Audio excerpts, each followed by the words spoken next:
Hello everyone, అందరూ ఎలా ఉన్నారు? ఈ వీడియోలో బెల్లంతో కొబ్బరి ఉండలు ఎలా తయారు చేసుకోవాలో చూద్దాం. ఫస్ట్ స్టెప్ వచ్చేసి కొబ్బరి కట్ చేసి మిక్సీ పట్టిన తర్వాత పాన్లో వేసి కొంచెం సేపు అయితే వెయిట్ చేయాలి. దీనివల్ల మనకి దానిలో చెమ్మపోయి ఎక్కువ రోజులైతే నిల్వ ఉంటాయి. నెక్స్ట్ స్టెప్ వచ్చేసి 1 కప్పు బెల్లానికి 2 కప్స్ కొబ్బరి పొడి అయితే వేయాలి. ఫస్ట్ బెల్లం పాన్లో వేడి చేసి కరగబెట్టాలి. నేనైతే ఒక డ్రాప్ వాటర్ కూడా అయితే యూజ్ చేయలేదు.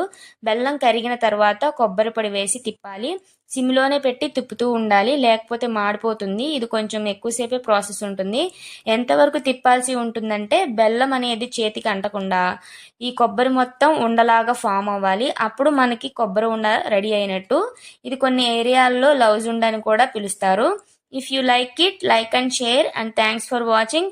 హలో అలా వెళ్ళిపోకోకుండా కొంచెం సబ్స్క్రైబ్ చేసుకోండి please. Thank you. Bye bye. Hello everyone.